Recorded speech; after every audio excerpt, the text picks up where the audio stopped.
નમસ્કાર, આપની સાથે હું આકાંક્ષા. તમે જોઈ રહ્યા છો રાજકોટ એક સમાચાર જે સામે આવ્યા. સમાચારની વાત કરવી છે.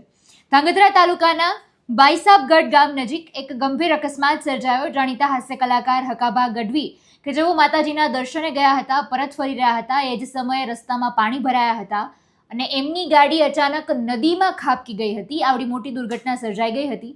જોકે સદનસીબે એ જે આજુબાજુવાળા એમના મિત્રો હતા, એ મિત્રો તેમની વારે આવ્યા હતા, તેમની મદદ કરવામાં આવી અને સમયસર તેમને મદદ મળી ગઈ, એટલા માટે તેમનો આબાદ બચાવ થયો હતો. પ્રાથમિક માહિતી અનુસાર હકાભા ગઢવી કે જેઓ પોતાની જ કારમાં માતાજીના દર્શને ગયા હતા, પરત ફરી રહ્યા હતા, એ જ સમયે બાઈસાબગઢ અને પીપળા ગામ વચ્ચેના રસ્તા પર અતિશય પાણી ભરાયું હતું.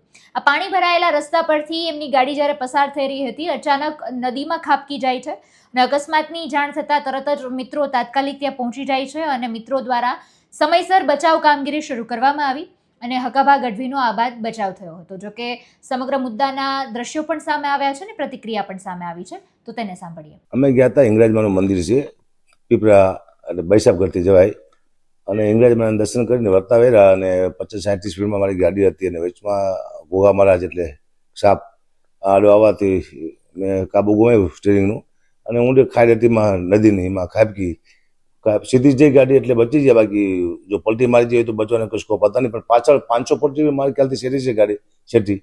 એ 3-4 ભાઈબંધો ત્યાં આવી ગયા અને સીધા અંદર પડ્યા, જોયા વિના કાંટા છે શું છે, અને અમને બહાર કાઢવાની પૂરી કોશિશ કરી અને થોડુંક સાતીના ભાગમાં વાગ્યું એવું લાગ્યું મને સ્ટેરિંગ, પણ અત્યારે કંઈ દુખતું નથી, નહીં ટાણે એવું લાગ્યું અને પગમાં થોડી કળ ચડી જતી. મને કે પગ ફેલ થઈ ગયો, પણ એવું કંઈ હતું નહીં, પણ બચાવ થઈ ગયો માની કૃપાથી. કોઈ કામ લાગી ગયું, ખેડૂતના આશીર્વાદ હોય, માની કૃપા હોય, કોઈ ગરીબ માણસ ભૂલથી કંઈ કામ થઈ ગયું આપણું, કોઈ બે શબ્દ હારા બોલી ગયા હોય, તો આ બધું કામ વસ્તુ કરતી હોય છે. બચાવ તો કુદરતી થયો, કોઈ શક્તિ, હું કહું છું ને કોઈ શક્તિ બચાવે, બાકી તમે બચી ન શકો. ઘણી ટાઈમ કહેતો હોઈશું કોઈ હોય તમારી સાથે. હા, બચવું મુશ્કેલ હતું, કારણ કે કાચ બાંધો તો બચવું મુશ્કેલ હતું, કારણ કે કાચ પછી બાયણું કોઈ ફોડી શકે નહીં, નીકળી ન શકે, અને પાછળ જો ગાડી ન હોત તો પૂર થઈ જતી ભાઈ.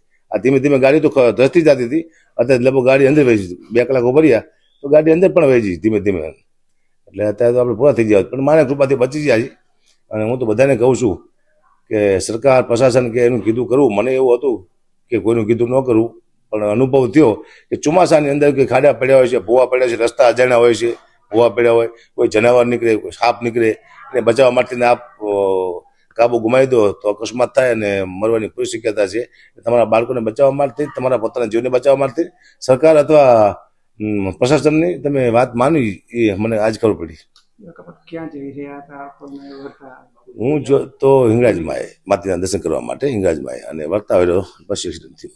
જે રીતે બચાવ થયો ત્યારે માતાજીની સ્તુતિ તો એક જ સ્તુતિ હિંગળાજમાંની છે. હિંગળાજમાં બોલે રાખું: પ્રચંડ દંડ બાહુ ચંદ્ર જાવ ગણેન્દ્ર ભૈરવી ભજંગ કેશ કુંડલા કંઠલા મંડો હરિ નિકંદ કામ ક્રોધ દૈત અશ્રુકાલ મર્દની નમસ્તુ માત હિંગળાજ નિર્મળા અંજની તુરક્ત સિંહાસની સાવધાન શંકરી કોઠાર કડપ કપ્રદાર કરદલન મહેશ્વરી નિશુંભ શુંભ રક્ત બીજ દેતે જય ગજની નમસ્તુ માત હિંગળાજ નિર્મળા અંજની જવાહિરત બેલકેલ સર્વકર્મ બોલને ને બાલી બાલચંદ કે તો પુષ્માલે મેખલી ચંડ મુટ ગજની સુનંદ બિંદવાસની નમસ્તુ માત હિંગળાજ નિર્મળા અંજની જય હિંગળાજ માં.